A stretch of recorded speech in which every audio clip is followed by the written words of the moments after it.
Hola, buenos días. Quisiera con esta presentación enseñarles cuál ha sido el proceso de restauración de las pinturas murales que se encuentran ubicadas en la capilla de nuestro Padre Jesús Rescatado en la iglesia de los Trinitarios de Valdepeñas. Han sido varios años donde se ha intentado de alguna manera su restauración.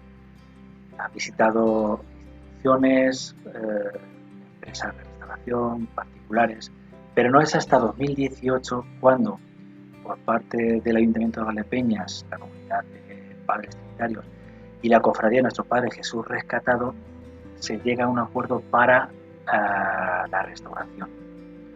La empresa que llevó a cabo la restauración fue Uffizi Conservación y Restauración de Bienes Culturales, que desde aquí agradecerles la magnífica labor desarrollada.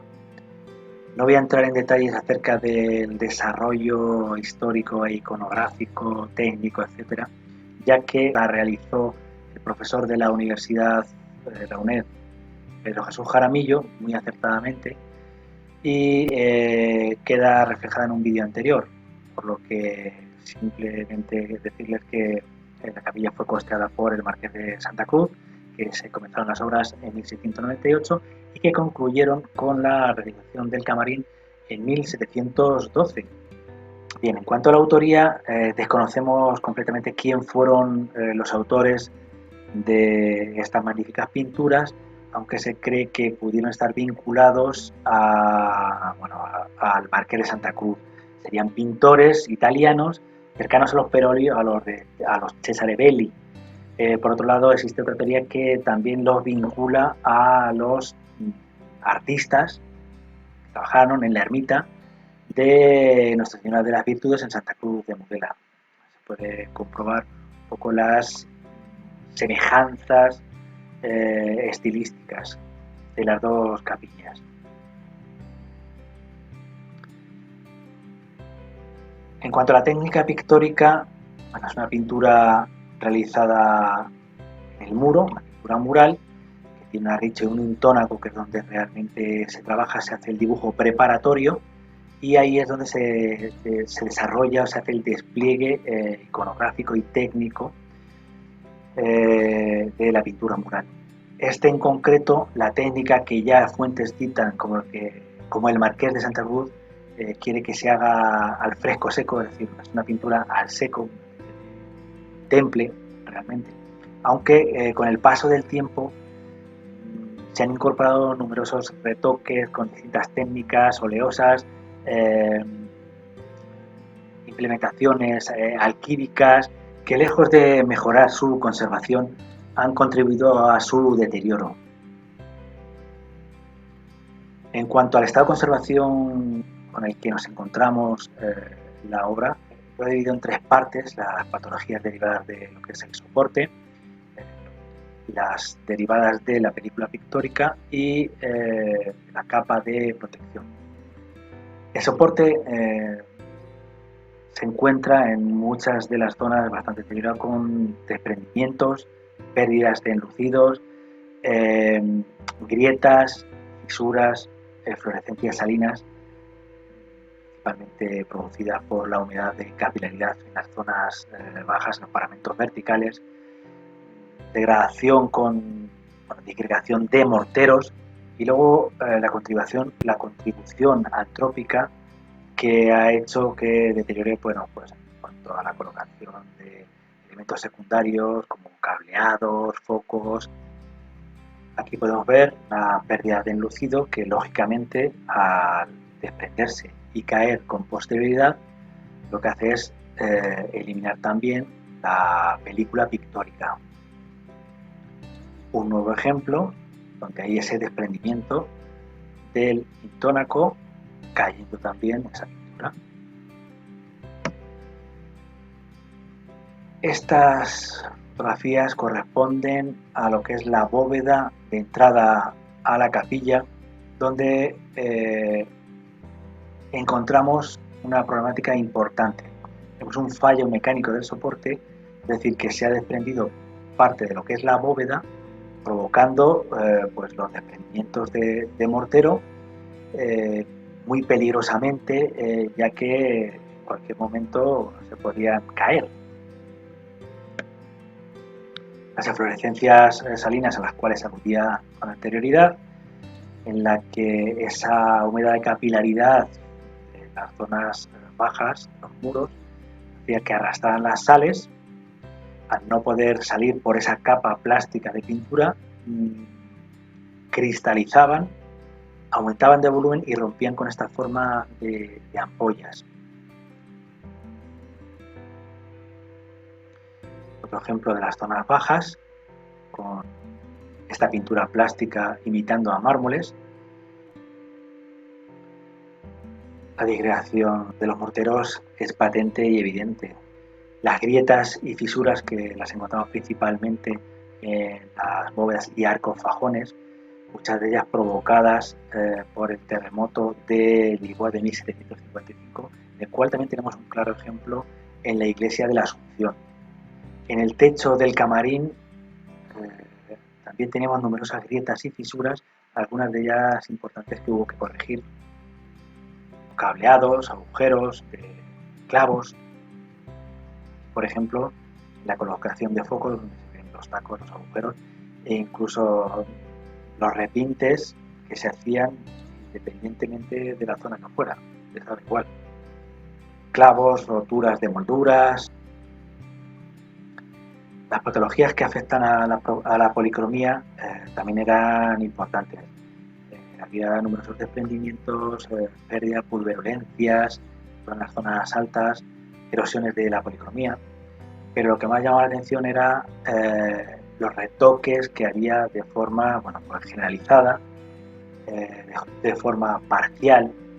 Repintaban todo lo que eran las molduras, por ejemplo en el camarín estaba todo relleno, parcialmente relleno de gotelé. Las purpurinas que se aplicaban, en fin, y sobre todo lo más importante, los paramentos verticales de lo que es la nave principal y el crucero, esa aplicación de pintura plástica que impedía transpirar y respirar el muro. Podemos comprobar esos desprendimientos de policromía y su posterior caída, dejando esas pequeñas lagunas o grandes en algunas otras zonas. La parte de los lunetos pues también exactamente lo mismo, estaban muy deteriorados. La zona de la cúpula, uno de los ángeles, pues lo que es la cara totalmente o parcialmente perdida con esos desprendimientos. Los repintes, como he dicho antes, eran de forma general, ya que no se circunscribe a la laguna y amplían el campo al resto. Es decir, si esta parte es la original, repintaban absolutamente todo. Aquí sí, en esta ocasión,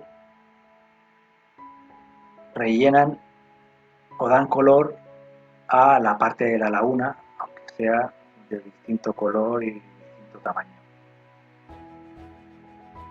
Los repintes de los paramentos verticales de lo que era la parte del primer cuerpo se han ido retocando durante muchos años y cambiando pues la estética. Se hacen a mármoles que lógicamente por la humedad de capilaridad y por los roces a la altura a la que estaban se iban modificando continuamente. Y luego por último todo lo relacionado con el estrato superficial, los barnices que se iban oxidando, oscureciendo por acción del humo de las velas. Un problema importante también fue la aplicación de resinas alquílicas con el fin de proteger, pero antes de darlas no limpiaron la superficie y encapsularon esa suciedad que ha sido muy complicado de eliminar. Acumulación de suciedad, sedimentos, oscurecimiento, como lo dije antes por el tema de las velas, que pueden comprobar en otros mascarones, la acumulación de polvo y el oscurecimiento de la cara, rostro. Bien, Una vez que tenemos ya determinado cuáles son las principales patologías, se comienzan los preparativos previos a la restauración, por lo que primero se documenta gráficamente todo lo que todas esas patologías, esta conservación. Se protege lo que es el inmueble, que no sufra deterioro. Se va colocando o articulando lo que es el andamiaje, lo más importante porque el andamio es la forma de acercarte a las pinturas, y hay que tener en cuenta que tiene que estar milimétricamente colocado para llegar a todos los rincones irregulares y no deteriorar con la estructura. El laboratorio de restauración se crea con todos los productos necesarios, la parte de elementos químicos de análisis in situ, y se cierra la entrada. Primeramente se eliminan los elementos ajenos como focos, altavoces. Se sigue documentando cada una de las zonas y se hace una primera limpieza superficial por aspiración. Bien, antes de hacer absolutamente nada más, se procede a el estudio técnico, es decir, se toman muestras para el análisis químico, principalmente para determinar cuáles son los pigmentos, los aglutinantes y morteros que tenemos, ¿no? Así como, bueno, pues todas las superposiciones de repintes que se han producido a lo largo de la historia. Aquí podemos ver una toma de muestras, esta es la zona de la cúpula en Los Ángeles, en el que una vez analizado, es un azul esmalte, en el que en esta estratigrafía vemos que la parte de abajo es el mortero con carbonato de calcio y silicatos. La segunda estaba compuesta por un azul esmalte y carbonato de calcio, la tercera lo mismo, pero está más amarillenta por el aglutinante, que en este caso era oleoso, ¿no? Con aceite. Y la última es la capa de protección, que aquí se ve un poco regular, por eso se recurren a más tipos de iluminaciones como es esta, que es la ultravioleta, y que vemos perfectamente la capa de protección.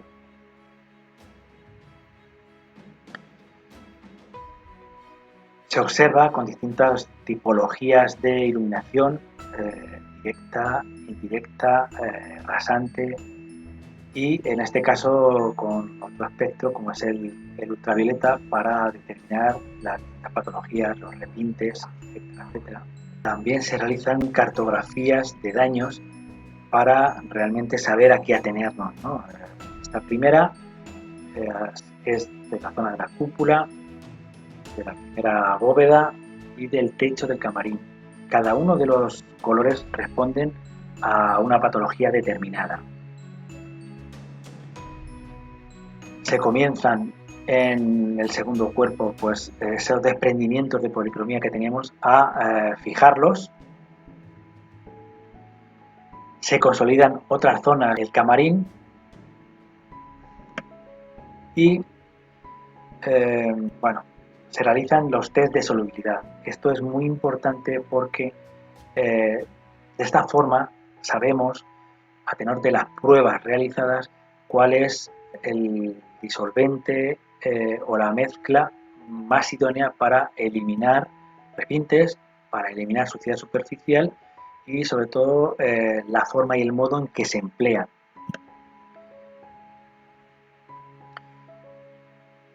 Una vez analizado todas las muestras, analizado todo el estado de conservación, comienzan los trabajos, aparte del primer cuerpo, con el cateado general, la eliminación, en este caso, de los repintes plásticos, y donde se comprueba que no hay ninguna policromía original debajo.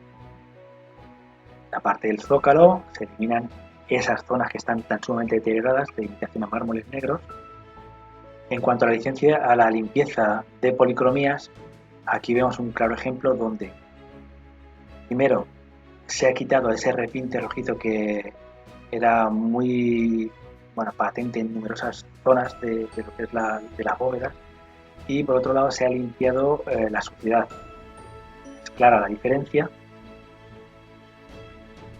Con estas catas de limpieza podemos ver perfectamente cuáles las zonas limpias de las aún por limpiar.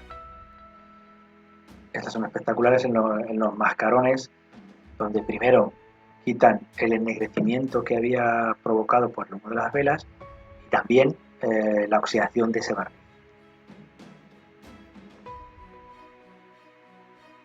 Es espectacular la limpieza.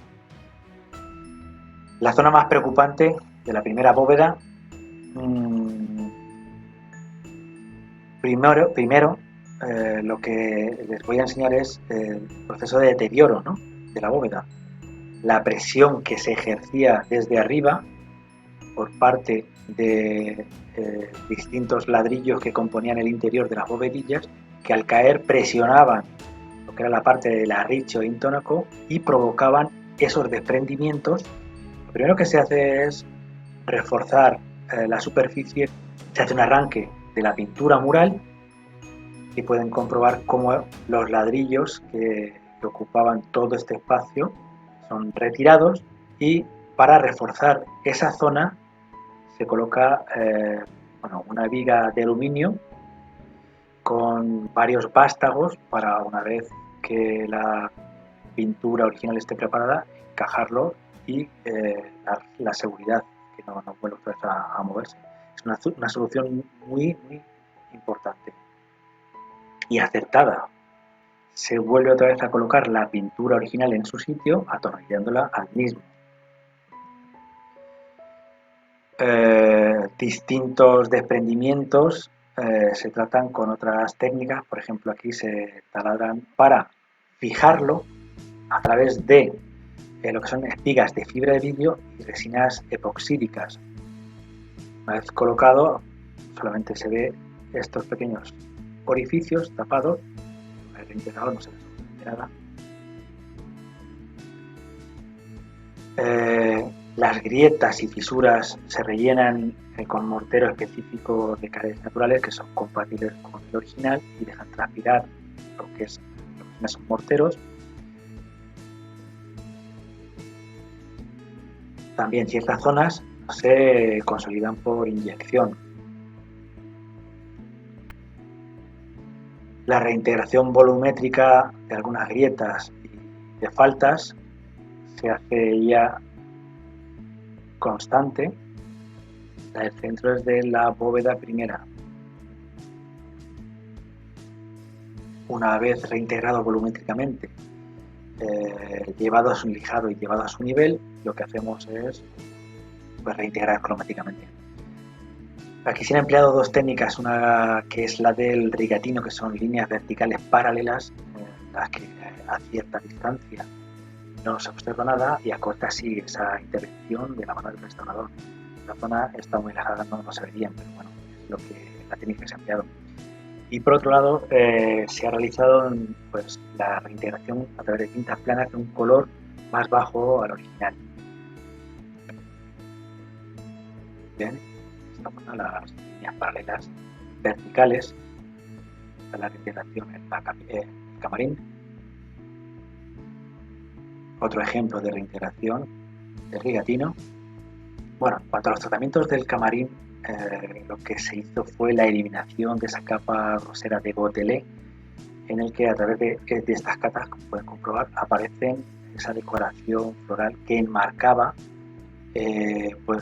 varios espacios que correspondían a pintura de caballete. Eran 11 pinturas que se disponían 3 en cada lateral, 3 en la parte de atrás y 2 en el frontal. El proceso de limpieza de esta zona del camarín, aquí ya pueden ir comprobando cómo se ve el tipo de decoración que va apareciendo. la reintegración por ligatino, reintegración cromática, y bueno, la última fase, que es la de protección final de la superficie. Este es un ejemplo de, bueno, el acabado final que tiene, y lo que aludía antes a esos marcos vegetales donde se encajaban esas pinturas de caballete desaparecidas. La primera bóveda, con la batalla de Mámora, es ya como la podemos encontrar en la capilla. Esta imagen, que era inapreciable anteriormente. En el presbiterio, la bóveda, la pintura y decoración mural del camarín, el acabado final, y es importante ver cómo estaban las pinturas antes y cómo quedan, ya que en numerosas ocasiones pues incluso los mismos restauradores ya no se acuerdan de cómo ha ido la evolución hasta que no ves el acabado final, y pueden comprobar en una de las pechinas cómo salen en el después cosas y elementos que estaban apagados. El ángel en la representación de la cúpula, cómo gana en esplendor, en color, en definición, nitidez. Las virtudes cardinales, en este caso la justicia, los mascarones, que son espectaculares, lo que es el retablo, pues también lo pueden comprobar, lo maravilloso que ha quedado. Y bueno, el tema importante, uno de los temas importantes, que era el de la humedad que había en lo que eran los zócalos y en los paramentos verticales del primer cuerpo, se intentó, bueno, resolver pues a través de la perforación, la parte del zócalo, para la aireación del mismo. Es decir, se colocaron hidroconvectores, que son estos aparatitos, en los que deja transpirar el muro, y la condensación o la recristalización de sales se producía en su interior. Esto es, se puede extraer perfectamente, se limpia de sales y colocarlos en el mismo sitio. Se colocó un nuevo sistema de iluminación en el que, bueno, lo que primaba era la tecnología LED a través de pantallas o pequeñas tiras LED, y los proyectores, unos proyectores que, bueno, están muy bien integrados, que han desplazado al halógeno, a la lámpara incandescente y a los fluorescentes. Entonces, de esta forma mejoramos la uniformidad lumínica y ganamos en los parámetros de intensidad, de lux, de temperatura, de color. En fin, hemos mejorado y ha mejorado la visibilidad de estas maravillosas pinturas. Este es el acabado final del primer cuerpo, a vista desde el altar, en el que pueden ver, bueno, esa pintura en el que se eliminó los repintes plásticos, y se dio una pintura al silicato que permite la transpiración de los mismos. La iluminación de las bóvedas, la cúpula de media naranja polilobulada, bueno, unas representaciones de la Santísima Trinidad, ángeles, música, en fin. Y luego, pues, una cosa importante que se hizo, pues, labores de difusión, de información. Se hizo una pequeña exposición con paneles, lo que era la iglesia, para documentar y que la gente pudiera ver lo que se hizo, cuáles fueron los trabajos de restauración. Se dio una charla por parte de la representante de Uffizi, María Luisa López, y bueno, estas personas fueron el equipo que realmente llevó a cabo esta maravillosa labor. Sin más que decirles, muchísimas gracias, y espero que haya sido de su agrado esta exposición.